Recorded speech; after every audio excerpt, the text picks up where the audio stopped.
इस चर्चा में आप सबका स्वागत है। आज हम एक काफी पेचीदा कानूनी मामले की परतों को खोल रहे हैं। ये एक पारिवारिक संपत्ति विवाद है जिसमें देखिए साझेदारी है, जमीन के सौदे हैं और यहां तक कि धोखाधड़ी के आरोप भी लगे। और ये मामला सीधा भारत के सुप्रीम कोर्ट तक गया। हमारी आज की बातचीत का आधार है सुप्रीम कोर्ट का 1999 का एक अहम फैसला, बीना मुरलीधर हेमदेव बनाम कन्हैयालाल लोकरम हेमदेव। हमारा मकसद है इस उलझे हुए केस के जो मुख्य तथ्य हैं, कानूनी तर्क हैं और सुप्रीम कोर्ट ने क्या सोचा उसे आसान भाषा में समझें, खासकर वो अस्थायी रोक मतलब टेम्पररी इंजंक्शन के आदेश के लिहाज से। तो चलिए शुरू करते हैं। ये मामला इसलिए भी ध्यान खींचता है क्योंकि इसमें एक कथित तौर पर जाली त्याग विलेख है। हाँ, वो रिलीज डीड जी, और एक रजिस्टर्ड सुधार विलेख मतलब रेक्टिफिकेशन डीड। उसमें हाथ से लिखी कुछ पंक्तियों ने जैसे कहानी का रुख ही मोड़ दिया। देखते हैं कैसे। तो संक्षेप में समझे तो दो पार्टनरशिप फर्में थीं, एक मुख्य फर्म सांखला और जैन समूह की जी और एक उप फर्म जैन और लोकरम समूह की। लोकरम समूह में मुरलीधर हेमदेव थे। उनकी मृत्यु के बाद उनकी पत्नी और बच्चे, जो इस केस में वादी हैं, वो सामने आए। मुख्य फर्म की जमीन बटी और जैन समूह के हिस्से में कुछ प्लॉट आए, नंबर 8 से 12, और यहीं से मतलब सारा विवाद शुरू होता है। बिल्कुल। और विवाद की जड़ ये थी, देखिए, वादी मतलब मुरलीधर के वारिस वो कह रहे थे कि उनका फर्म की जमीन में यानी उन प्लॉट्स 8-12 में सीधा हिस्सा है, ना कि सिर्फ फर्म बंद होने पर मिलने वाले मुनाफे था। अच्छा, तो वो प्रॉपर्टी में हिस्सा मांग रहे थे, सिर्फ प्रॉफिट में नहीं। हाँ बिल्कुल। और उनका ये दावा 1992 के एक रजिस्टर्ड सुधार विलेख पर टिका था। और दिलचस्प बात यह है कि इस विलेख में कथित तौर पर हाथ से कुछ लाइनें जोड़ी गई थीं। हाथ से एक रजिस्टर्ड दस्तावेज पर? जी हाँ, जिनमें लोकरम समूह के संपत्ति अधिकारों को माना गया था, ऐसा वादी का कहना था। दूसरी तरफ जो प्रतिवादी थे वो कह रहे थे कि भाई ये हाथ से लिखी लाइनें ही संदिग्ध हैं, इनकी प्रामाणिकता पर सवाल है। यानी एक रजिस्टर्ड दस्तावेज पर हाथ से लिखी पंक्तियां जिनकी सच्चाई पर ही सवाल था। और मामले में एक और बड़ा पेच था, वो 1979 का गठित त्याग विलेख। हाँ, रिलीज डीड। कहा गया कि इसके जरिए मुरलीधर के वारिसों ने अपना हक छोड़ दिया था। लेकिन इसमें एक ऐसी क्या कहते हैं गड़बड़ी मिली जिसने इसे पहली नजर में ही शक के घेरे में ला दिया। हाँ, वो गड़बड़ी तो काफी चौंकाने वाली थी। सोचिए, मार्च 1979 में ये दस्तावेज बना जी, और इसमें जिक्र था एक मुकदमे का जो नवंबर 1979 में दायर हुआ। क्या मतलब बनने के बाद जो मुकदमा दायर हुआ उसका जिक्र पहले ही आ गया? जी हाँ, ये तो भविष्य देखने जैसा हो गया ना। जाहिर है, ये कैसे मुमकिन है? इसी बेतुकी बात के आधार पर अदालतों ने इसे प्रथम दृष्टियां मतलब पहली नजर में जाली माना।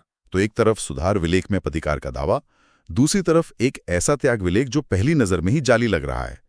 अब इस कहानी में एक बिल्डर की एंट्री होती है ना? सही। एक बिल्डर जो प्रतिवादी नंबर 8 थे, उन्होंने जैन समूह और लोकरम समूह के कन्हैया दोनों से जमीन डेवलप करने के लिए अलग अलग एग्रीमेंट्स किए। अच्छा, उन्होंने बताया था कि कुछ क्लेम है। हाँ। वहीं दूसरी तरफ कन्हैयालाल ने उसी जाली लगने वाले त्याग विलेख का इस्तेमाल करके पूरा हिस्सा बेचने का करार कर लिया बिल्डर से।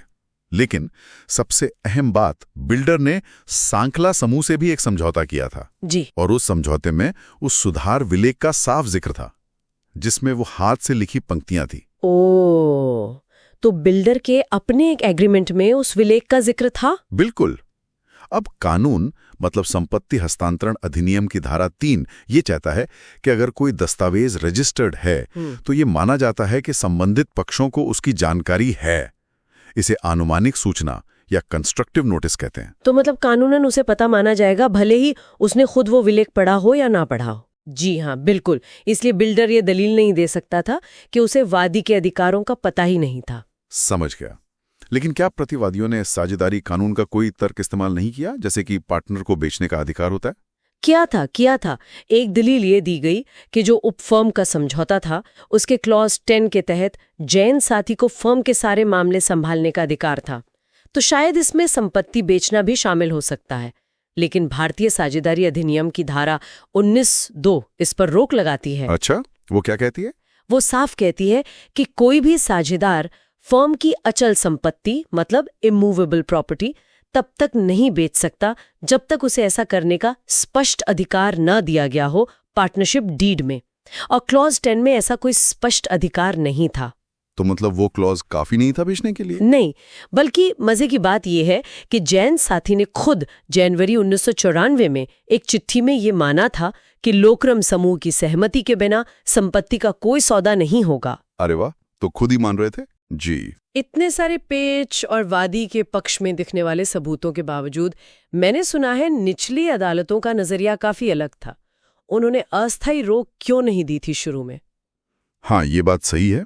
निचली अदालतों ने वादी को अस्थायी रोक देने से इनकार कर दिया था।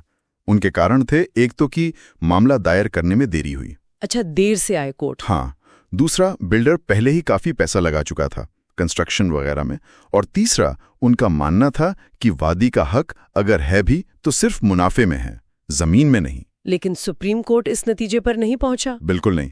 सुप्रीम कोर्ट ने सारे सबूतों को एक अलग नजरिए से देखा। उन्होंने पाया कि पहली नजर में वो त्याग विलेख जाली रखता है।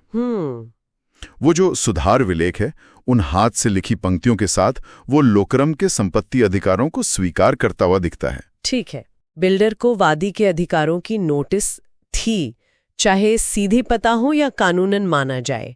और सबसे जरूरी बात, अगर निर्माण जारी रहने दिया जाता तो हालात ऐसे बदल जाते कि बाद में इंसाफ करना नामुमकिन सा हो जाता। सुप्रीम कोर्ट ने यह भी महसूस किया कि मुरलीधर की मृत्यु के बाद शायद उनके परिवार के भरोसे का गलत फायदा उठाया गया। तो अंत में सुप्रीम कोर्ट ने निचली अदालतों के फैसले पलट दिए। हाँ, बिल्कुल। सुप्रीम कोर्ट ने निचली अदालतों के फैसले पलट दिए और बिल्डर को उन प्लॉट्स 8 to 12 और जो कॉमन रास्ता या खुली जगह थी उस पर किसी भी तरह का निर्माण करने या कोई नया समझौता करने से रोकने के लिए अस्थायी रोक यानी टेम्पररी इंजंक्शन लगा दी। तो इस पूरे मामले से, इस पूरी कहानी से क्या निचोड़ निकलता है? आम लोगों के लिए इसमें क्या सीख है? देखिए, ये मामला कई गहरी बातें सिखाता है।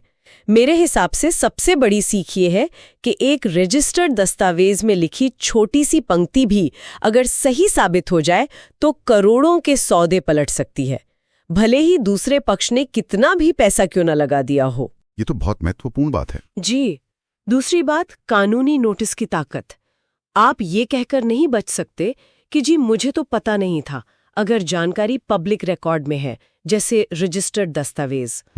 और तीसरी, कैसे पहली नजर के ठोस सबूत, जैसे वो जाली दस्तावेज का मामला या रजिस्टर स्वीकृति, ये शुरुआती राहत जैसे अस्थायी रोक दिलाने में कितने अहम हो सकते हैं। ये केस ये भी दिखाता है कि व्यापार और परिवार में जब भरोसे की डोर टूटती है तो कितनी उलझी हुई लंबी कानूनी लड़ाइयां शुरू हो सकती हैं। और ये हमें एक जरूरी सवाल पर लाकर खड़ा करता है।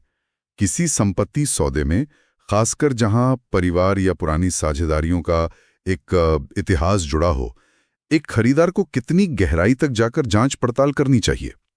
क्या सिर्फ विक्रेता के कहने पर या जो कागज दिखाए गए हैं उन पर भरोसा कर लेना काफी है, या फिर छिपे हुए दावों और अधिकारों को खोद निकालने की जिम्मेदारी भी वो भी खरीदार की ही बनती है? ये सोचना जरूरी है कि ड्यू डिलिजेंस यानी उचित सावधानी की हद आखिर क्या है।